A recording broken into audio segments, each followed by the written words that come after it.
નરેન્દ્ર મોદીએ એનડીએના ચૂંટણી ઢંઢેરા અને બિહારના વિકાસ અંગે એક મહત્વપૂર્ણ સંદેશ આપ્યો. તેમણે કહ્યું કે દિલ્હીમાં રહેતા લોકો પવનની દિશા નક્કી કરી શકતા નથી અને બિહારના લોકો એનડીએ સાથે છે.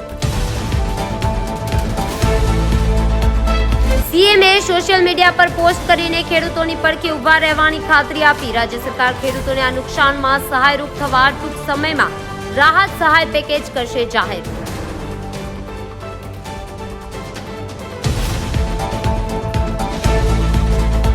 બરડાના ગ્રામ્ય વિસ્તારોમાં 3 ઇંચથી વધુ વરસાદ વરસ્યો છે. ભારે વરસાદના પગલે રસ્તા અને ખેતરોમાં પાણી ફરી વળ્યા છે.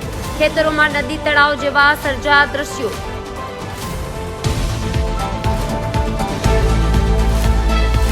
જૂનાગઢના મહાદેવગીરી બાપુએ ગુમ થતા પહેલા લખી 3 પાનાની સુસાઇડ નોટ. મહાદેવગીરી બાપુએ સુસાઇડ નોટમાં 3 વ્યક્તિ ઉપર આરોપ લખ્યા છે: પરમેશ્વર ભારતી, હિતેશ જડતિયા અને કૃણાલ.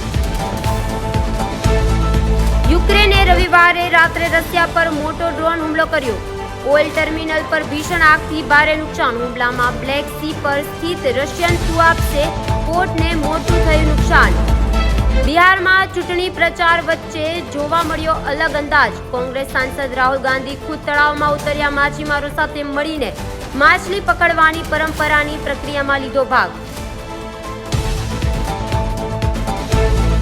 અંકલેશ્વરના અમૃતપુરા પાટિયા નજીક હિટ એન્ડ રનનો બનાવ.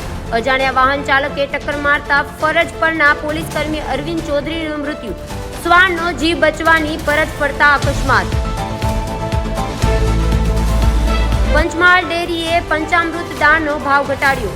3 જિલ્લાના લોકોને મળશે લાભ. પંચામૃત દાળના ભાવમાં પ્રતિ કિલો દીઠ ₹1નો ઘટાડો કરવાનો મહત્વનો નિર્ણય.